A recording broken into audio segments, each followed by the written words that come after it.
স্বাগত এশিয়া নিউজে আপনাদের সঙ্গে আছি আমরা দুজন। আমি মিতা মৌসুমী এবং আমি শারমিন জাহান মেরি। এবার সংবাদের বিস্তারিত। মিয়ানমার প্রত্যাবাসনের পরিবেশ তৈরি করতে পারেনি, তাই রোহিঙ্গারা ফেরত যায়নি বলে মন্তব্য করেছেন পররাষ্ট্রমন্ত্রী ডক্টর একে আব্দুল মোমেন। তিনি আরও বলেন, দেরি হলেও বাংলাদেশ প্রত্যাবাসনে আশাবাদী। এদিকে প্রত্যাবাসনের পরিবেশ না থাকলে কেন এত আয়োজন তাদের পাঠানোর জন্য, এমন প্রশ্ন নিরাপত্তা বিশ্লেষকদের। আরও জানাবেন বিপুল দেবরায়। 2 বছর আগেও মিয়ানমারের রাখাইন রাজ্যের রোহিঙ্গা পরিবারগুলো ছিল পরস্পর বিচ্ছিন্ন। সেখানে সভা সমাবেশ তো দূরের কথা, গ্রামের বাইরে বের হতেই কর্তৃপক্ষের অনুমতি নিতে হতো। লাখো লাখো রোহিঙ্গাকে অতিথির মতোই স্বাগত জানিয়েছিল কক্সবাজারের উখিয়া ও টেকনাফের বাসিন্দারা। এমন সময় গত রবিবার সেই রোহিঙ্গারা এক বিশাল সমাবেশে বলেছে, একজন রোহিঙ্গাকেও ফেরত পাঠানোর চেষ্টা করা হলে পরিস্থিতি উত্তপ্ত হয়ে উঠবে। রোহিঙ্গাদের সুসংগঠিত বিপুল জমায়েত ও কঠোর বক্তব্য স্থানীয় জনগোষ্ঠীর মনে নতুন করে আতঙ্কের সৃষ্টি করেছে। এমন সময় পররাষ্ট্রমন্ত্রী ডক্টর একে আব্দুল মোমেন বলেন, মিয়ানমার প্রত্যাবাসনের পরিবেশ সৃষ্টি না করায় রোহিঙ্গারা যাচ্ছে না, তবে দেরি হলেও বাংলাদেশ প্রত্যাবাসনে আশাবাদী। এই যে রোহিঙ্গা জনগোষ্ঠী, তাদের প্রত্যাবাসন হচ্ছে গিয়ে একমাত্র সমাধান। এই সমস্যার সমাধান মায়ানমার এই সমস্যা তৈরি করেছে, মায়ানমারকে এই সমস্যার সমাধান করতে। চীন আমাদের বলেছেন যে এই ব্যাপারে আমরা আপনাদের সাথে আছি। এ বিষয়ে নিরাপত্তা বিশ্লেষক ইশফাক ইলাহি জানান, রোহিঙ্গাদের অধিকার নিশ্চিত না করে এমন প্রত্যাবাসন সফল হওয়ার কথা নয়। তাদের ফেরত পাঠানোর আগে রোহিঙ্গাদের দাবিগুলো বিবেচনা করা উচিত বলে জানান তিনি। আমি ব্যক্তিগতভাবে মনে করি যে নিরাপত্তার ব্যবস্থাটা আমাদের আরও আগে তাদের সাথে মায়ানমার সরকারের কাছ থেকে এসিউরেন্স নেওয়া উচিত ছিল। রোহিঙ্গাদের এমন সমাবেশ ভবিষ্যতে বাংলাদেশের জন্য বড় ধরনের অশুভ শক্তি জানান দিচ্ছে বলে আশঙ্কা প্রকাশ করেছেন বিশিষ্টজনরা। বিপুল দেবরাই, এশিয়ান টেলিভিশন, ঢাকা। রোহিঙ্গাদের নিয়ে বিএনপি রাজনীতি করতে চায় বলে মন্তব্য করেছেন তথ্যমন্ত্রী ডক্টর হাসান মাহমুদ। সকালে চট্টগ্রামের দামপাড়া পুলিশ লাইনে জাতীয় শোক দিবস উপলক্ষে আয়োজিত সভায় প্রধান অতিথির বক্তব্যে তিনি এসব কথা বলেন। সিএমপি স্কুল অ্যান্ড কলেজে আলোচনা সভায় তথ্যমন্ত্রী বলেন, রোহিঙ্গারা ফেরত যাক, বিএনপি তা চায় না। রোহিঙ্গাদের নিয়ে রাজনীতি করাটাই হলো বিএনপির উদ্দেশ্য। পরে প্রধান অতিথি বিভিন্ন প্রতিযোগিতায় বিজয়ীদের মাঝে পুরস্কার বিতরণ করেন।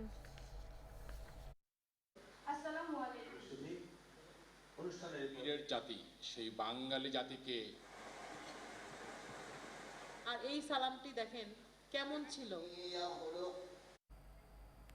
রোহিঙ্গা প্রত্যাবাসনে আন্তর্জাতিক অঙ্গনকে এগিয়ে আসার আহ্বান জানিয়েছেন আওয়ামী লীগের যুগ্ম সাধারণ সম্পাদক মাহবুবুল আলম হানিফ। সকালে রাজধানীর ইসলামিক ফাউন্ডেশনে আওয়ামী লীগের ধর্ম বিষয়ক উপকমিটি আয়োজিত বঙ্গবন্ধু শেখ মুজিবুর রহমানের ৪৪তম শাহাদাত বার্ষিকী ও জাতীয় শোক দিবসের আলোচনা সভায় তিনি একথা বলেন। তিনি আরও বলেন, মির্জা ফখরুল উস্কানিমূলক কর্মকাণ্ড এবং কথাবার্তা বন্ধ করলেই রোহিঙ্গা সমস্যার দ্রুত সমাধান হবে। বাংলাদেশকে ব্যর্থ রাষ্ট্রে পরিণত করতে বিএনপি জামাতের একটি চক্র এখনও সক্রিয় বলে অভিযোগ করেন মাহবুবুল আলম হানিফ।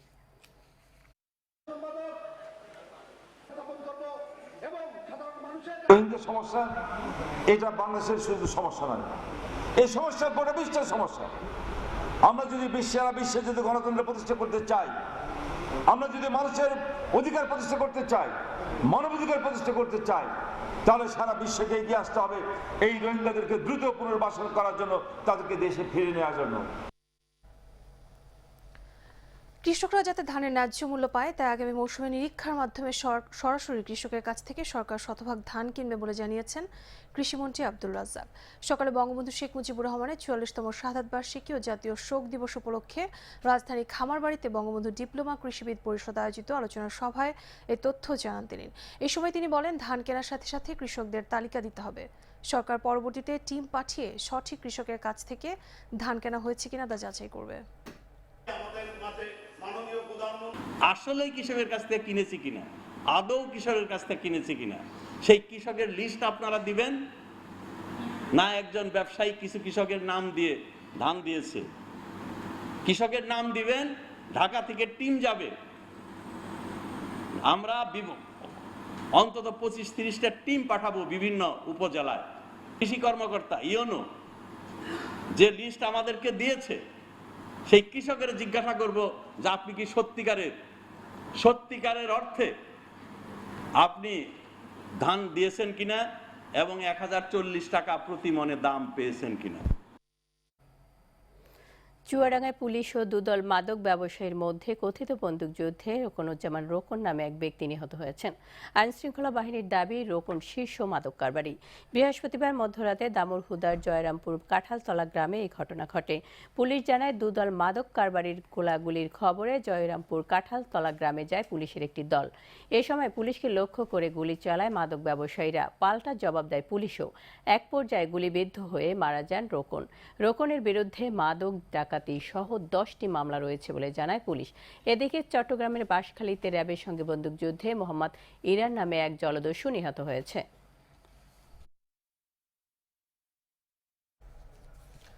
এবারে আমাদের নিয়মিত আয়োজন আম জনতা। সড়ক পরিবহন ও সেতুমন্ত্রী ওবায়দুল কাদের বলেছেন, 2021 সালের জুনে পদ্মা সেতুতে চলবে যানবাহন। এ নিয়ে কি ভাবছে সাধারণ মানুষ, জানাচ্ছেন লাইজুল ইসলাম।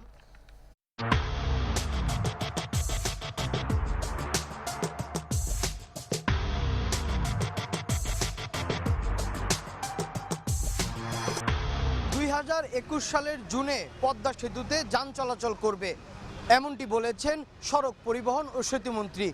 চলুন দর্শক দেখে আসি আমজনতা কি ভাবছেন এই বিষয়ে।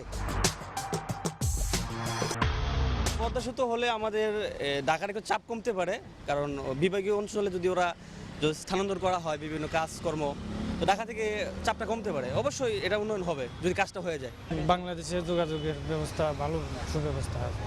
ব্যবসা বাণিজ্য মনে করেন মাছ ধরিয়া ঢাকা আনিয়ে বেচতে পারবো, এবং সবজি উঠাইয়া ঢাকা আনিয়ে বেচতে পারবো, চালাতে পারবো, পাইকারি দিতে পারবো। আর দক্ষিণবঙ্গ এবং ঢাকার সাথে আমাদের একটা যোগাযোগের ভালো মাধ্যম একটা, ঠিক আছে। আমরা দ্রুত আসতে পারবো। আমরা ঢাকা থেকে বরিশাল যাব, ঠিক আছে। আমরা তো 3 ঘন্টা যাইতে পারবো, এখন আমাদের লাগে 8 ঘন্টা কি 9 ঘন্টা সময় লাগে। ফেরিতে পারাপারে 1.5-2 ঘন্টার উপরে লাগে যায়। আর পদ্মা সেতুটা যদি হয়ে যায় তাহলে আমাদের দেখা যাচ্ছে যে আধা ঘন্টায় আমরা ওইখানে পাড়ি দিতে পারবো আর কি। সরকারের একটা সফলতা, যেটা বিশ্ব ব্যাংক ভেটুতি ছিল, সেটা সরকার চ্যালেঞ্জ করে সে পদ্মা সেতুটা সে কাজ করতেছে এবং দেশের সফলতা আসবে। পদ্মা সেতু উদ্বোধন হলে দক্ষিণাঞ্চলের মানুষের যাতায়াত যেমন হবে সহজতর, তেমনি অর্থনীতিতেও পড়বে ভালো একটি প্রভাব, এমনটি মনে করেন নগরবাসী। লাইজুল ইসলাম, এশিয়ান টেলিভিশন, ঢাকা। নিচ্ছে সংবাদ বিরতি, ফিরছি একটু পরে, সঙ্গেই থাকুন।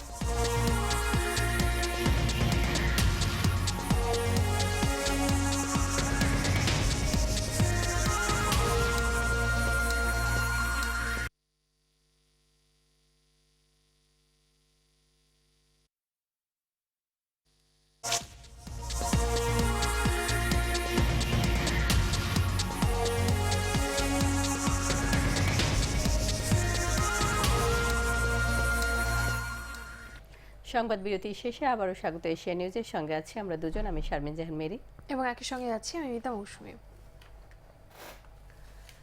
বঙ্গবন্ধু 44তম শাহাদাত বার্ষিকী ও জাতীয় শোক দিবস উপলক্ষে আলোচনা সভা ও মিলাদ মাহফিল করেছে রমনা পার্কের প্রাতঃভ্রমণকারীদের সংগঠন রমনা প্রভাতী। সকালে রাজধানীর অফিসার্স ক্লাব মিলনায়তনে এই সভার আয়োজন করা হয়। সংগঠনের উপদেষ্টা পরিষদের চেয়ারম্যান ইয়ার খানের সভাপতিত্বে সভায় শতায়ু অঙ্গনের সভাপতি শহীদুর রহমান লাল উপস্থিত ছিলেন। আলোচনা সভায় রমনা প্রভাতী সদস্যরা বঙ্গবন্ধুর জীবনের নানান দিক নিয়ে আলোচনা করেন।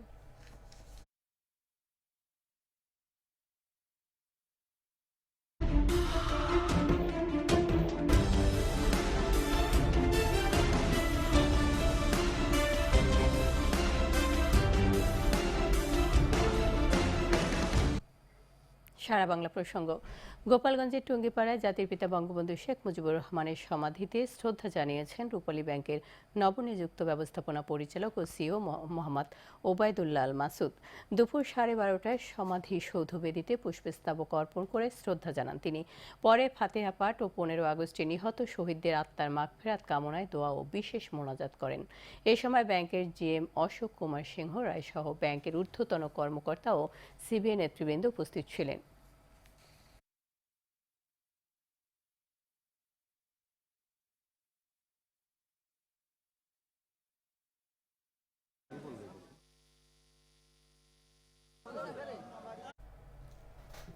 ময়মনসিংহের নান্দাইলের চর শ্রীরামপুর গ্রামের বাসিন্দা এবং স্কুল শিক্ষক শফিকুল ইসলামের সহধর্মিণী মাহমুদা আক্তার মৌসুমী মরণব্যাধি কর্ডমা ক্যান্সারে আক্রান্ত। উন্নত চিকিৎসায় তাকে দেশের বাইরে নিয়ে যাওয়ার পরামর্শ দিয়েছেন চিকিৎসকরা।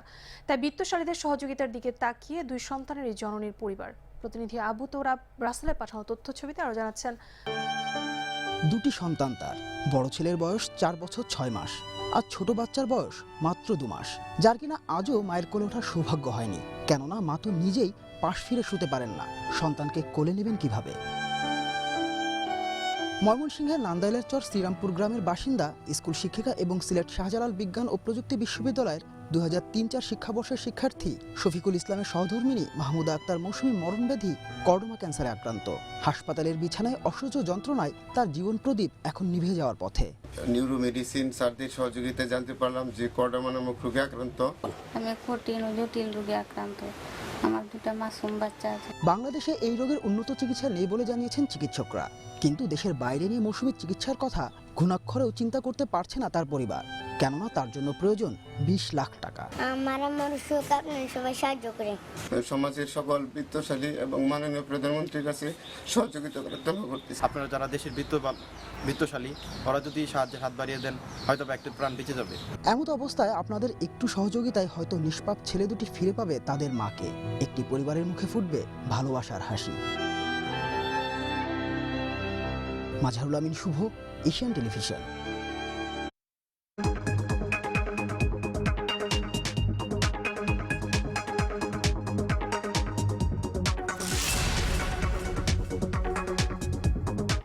বাণিজ্য সংবাদ। হঠাৎ করে বেড়েছে ভোজ্য তেলের চিনির দাম, সাথে সবজির দাম তো আছেই। তবে সব ধরনের মাছের পাশাপাশি ডিমের দামও খানিকটা কমায় স্বস্তিতে সাধারণ মানুষ। মেহেদী হাসানের রিপোর্টে থাকছে বিস্তারিত। ঈদের আগে বন্যায় বেড়েছিল সব ধরনের সবজির দাম। বন্যার পর পানি কমে গেলে সবজির দামও কমে যাওয়ার আশা করেছিলেন সবাই, কিন্তু ঘটেছে ঠিক উল্টো। এখনও বাজারে 40 থেকে 50 টাকা কেজির নিচে মিলছে না কোনো সবজি।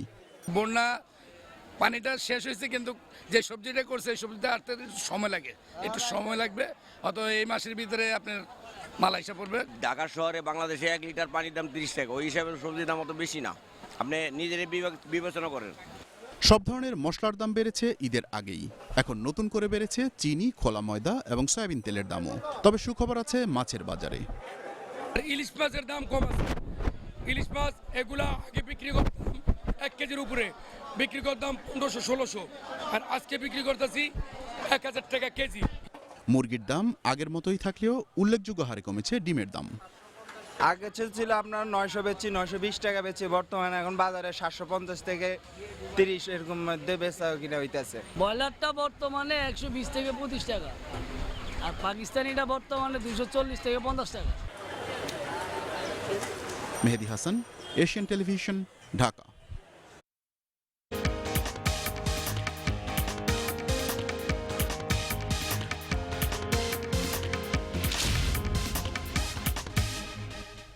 আন্তর্জাতিক সংবাদ। বিশেষ মর্যাদা প্রত্যাহারের পর কাশ্মীরে ভারতীয় সেনাদের অভিযানে বেধড়ক মারধর ও নির্যাতনের অভিযোগ উঠেছে। কাশ্মীরিদেরকে লাঠি ও তার দিয়ে পেটানো হচ্ছে এবং বৈদ্যুতিক শক দেওয়া হচ্ছে। বেশ কয়েকটি গ্রাম ঘুরে শুক্রবার বিবিসি প্রতিবেদক এসব জানিয়েছেন। ভারত নিয়ন্ত্রিত কাশ্মীরের দক্ষিণাঞ্চলের 6টিরও বেশি গ্রামে যান বিবিসির প্রতিবেদক সামির হাশমি। রাতের আধারে ভারতীয় সেনাদের অভিযানে গ্রামগুলোতে একই রকমভাবে ব্যাপক মারধর ও জুলুম নির্যাতন চলছে বলে অভিযোগ পাওয়া যায়। চিকিৎসক ও স্বাস্থ্য কর্মকর্তারা ভয়ে সাংবাদিকদের কাছে এসব আহতদের বিষয়ে মুখ খুলতে চাননি। তবে ওই গ্রামগুলোর বহু বাসিন্দার গায়ে নিরাপত্তা বাহিনীর সদস্যদের নির্যাতনের চিহ্ন দেখা গেছে, যদিও এমন অভিযোগ অস্বীকার করেছে ভারত। সবকিছু ছাড়িয়ে মাথা উঁচু করে দাঁড়িয়ে আছে বিশ্বের সবচেয়ে উচ্চতর ভবন দুবাইয়ের বুর্জ খলিফা।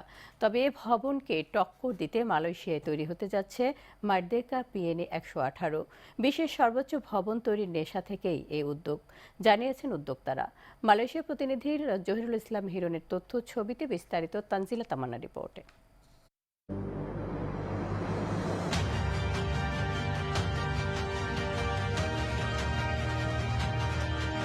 1999 সালের 31 আগস্ট পর্যটন নগরী মালয়েশিয়ায় তৈরি হয় বিশ্বের সর্বোচ্চ ভবন পেট্রোনাস টুইন টাওয়ার। তাইওয়ানের তাইপে 101 নির্মাণ হওয়ার আগে এটি ছিল বিশ্বের সর্বোচ্চ ভবন।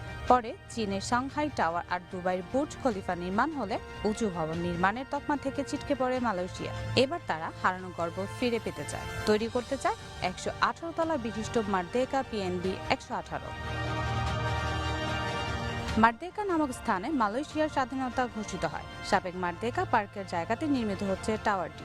আর পিএনবি হচ্ছে মালয়েশিয়ার বৃহত্তম তহবিল ব্যবস্থাপনা সংস্থা, যারা টাওয়ারের মালিক। মার্দেকা পিএনবি নির্মিত হলে এটি সহ কেএল টাওয়ার এবং পেট্রোনাস টুইন টাওয়ার একই লাইনে পাশাপাশি দাঁড়িয়ে থাকবে। 644 মিটার বা 2113 ফুট উচ্চতার টাওয়ারে থাকবে 118টি মেঝে, আর পোডিয়াম মেঝে খুচরা দোকান বা শপিং মল দ্বারা আবৃত করা হবে। উপরে 80টি মেঝে অফিসের স্থান হিসেবে ব্যবহার হবে, যার মধ্যে 60টিতে থাকবে পিএনবি সদর দফতর। পর্যটন সমৃদ্ধ আর তাক লাগানো কারুকার্যময় ভবনটি উপভোগ করতে বিশ্ববাসীকে অপেক্ষা করতে হবে 2021 সাল পর্যন্ত। তানজিরা তামান্না, এশিয়ান টেলিভিশন।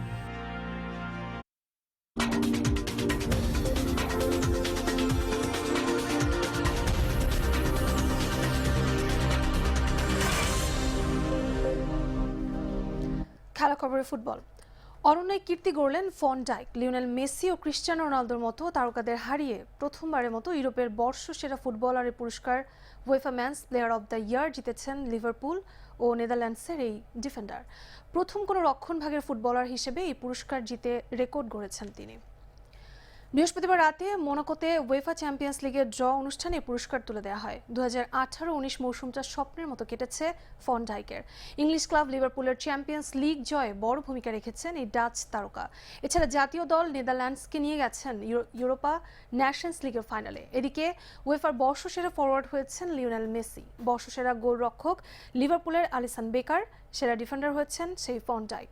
আর মিডফিল্ডারের পুরস্কার পেয়েছেন নেদারল্যান্ডস ও আয়াক্সের থেকে বার্সেলোনায় পাড়ি দেওয়া ফ্রেঙ্কি ডি ইয়ং।